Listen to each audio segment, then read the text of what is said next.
नमस्कार दोस्तों, स्वागत है आप सभी का। आशा करता हूँ आप सभी अच्छे होंगे। आज हम लोग सीआरपीएफ के कुछ इंपॉर्टेंट क्वेश्चन देखने वाले हैं जो पिछले एग्जामों में आ चुके हैं और आगे वाले एग्जामों में इसी तरीके के या यही क्वेश्चन आने की काफ़ी संभावना है।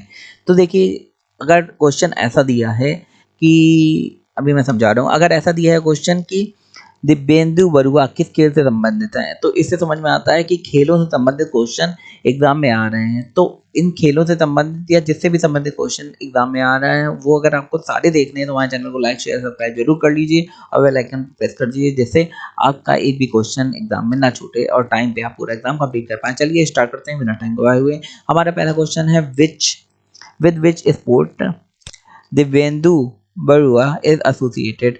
दिव्येंदु बरुआ किस खेल से संबंधित हैं? ये क्वेश्चन सीआरपीएफ 2017 में पूछा गया था। तो दिव्येंदु बरुआ जहाँ पे भी नाम आ जाता है तो आप समझ जाते हैं कि ये चेस मतलब शतरंज से संबंधित है। आगे क्वेश्चन देखते हैं। क्वेश्चन दिया है इंग्लिश हिंदी में दोनों में समझा रहा हूँ, जिससे आपको इंग्लिश में भी समझ में आ जाए। अगर कोई हिंदी का वर्ड समझ ना आए तो उसे इंग्लिश में तुरंत आप देख लें। क्वेश्चन दिया है gravity setting chambers are used in the industries to remove. उद्योगों में ग्रेविटी सेटिंग चैम्बर्स को हटाने के लिए उपयोग में किया जाता है। तो ये सीआरपीएफ 2018 में क्वेश्चन पूछा गया था कि उद्योगों में ग्रेविटी सेटिंग चैम्बर्स को हटाने के लिए क्या किया जाता है।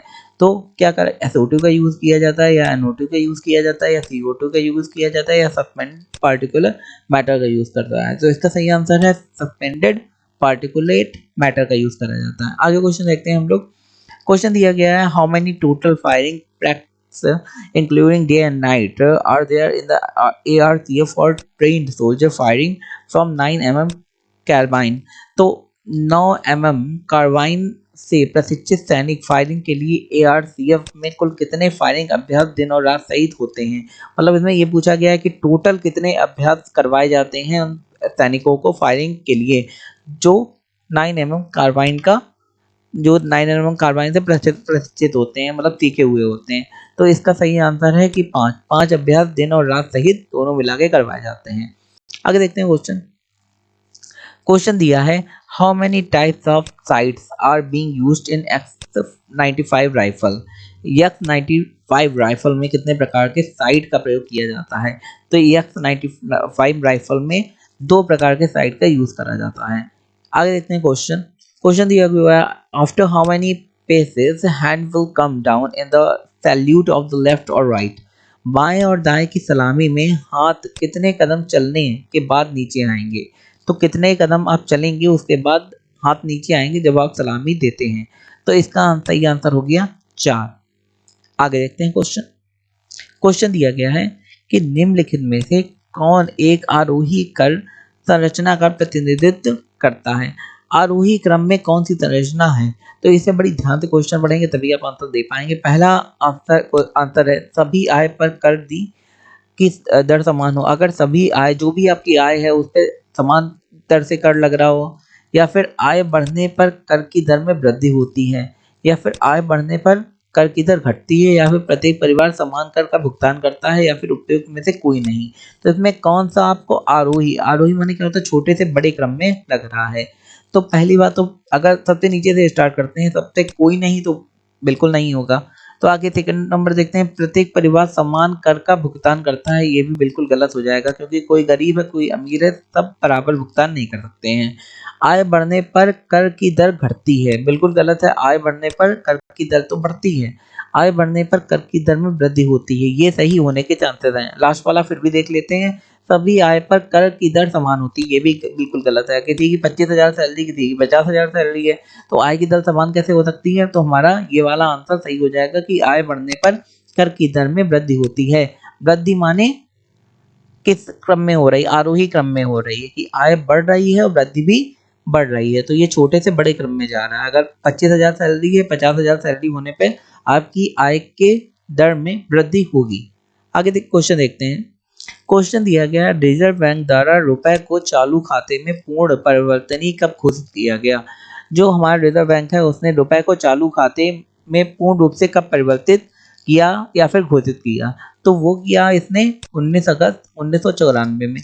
तो ऐसे भी क्वेश्चन आपके सीआरपीएफ में पूछे जा चुके हैं जो काफ़ी अंदर से हैं। अगर आपको इतनी डिटेल नॉलेज नहीं होगी तो इन क्वेश्चनों को करवाना आपके लिए संभव नहीं है। इसीलिए कह रहा हूँ हमारे चैनल से जुड़िए, जिससे हम लोग आपको ढूंढ ढूंढ के क्वेश्चन लाते हैं और बहुत मेहनत लगती है इसमें, जिससे आप एग्जाम पास कर सकें। आगे देखते हैं क्वेश्चन। एक कुछ इंपॉर्टेंट नोट्स हैं जो मैं आपको बताना चाहता हूँ, इन्हीं से क्वेश्चन आते हैं, तो ये नोट्स मैंने सोचा आपको दिखाया जाना जरूरी है।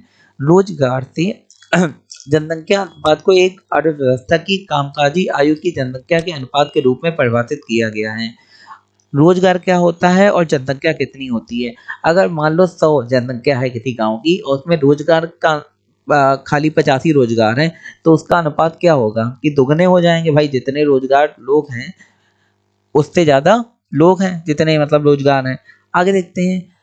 जो कार्यरत रोजगार प्राप्त हैं एक संकेतक के रूप में रोजगार से जनसंख्या अनुपात एक अर्थव्यवस्था की रोजगार सृजन करने की क्षमता के बारे में जानकारी देती है। इसमें यह बताया जाता है कि एक अर्थव्यवस्था में कितने रोजगार बनाए जा सकते हैं या फिर हर साल कितने रोजगार नए तैयार किए जा सकते हैं उस अर्थव्यवस्था की जनसंख्या के अनुपात में। आगे देखते हैं। श्रमिक जनसंख्या अनुपात एक संकेतक है जिसका उपयोग देश में रोजगार स्थिति का विश्लेषण करने के लिए किया जाता है। यह जनसंख्या के उस अनुपात को जानने में भी प्रयोग किया जाता है जो अर्थव्यवस्था में वस्तुओं और सेवाओं के उत्पादन में सक्रिय रूप से योगदान दे रहा है। अब ये होता कैसे है। सपोज करिए कहीं की जनसंख्या है 1000 और वहां पे रोजगार के लिए तैयार लोग हैं 900 और रोजगार मिल रहा है 500 का, तो उसका अनुपात आप निकालेंगे कि कितने लोग हैं और कितने लोगों को रोजगार मिला है और कितने रोजगार प्रेजेंट है, अवेलेबल है लोगों के लिए।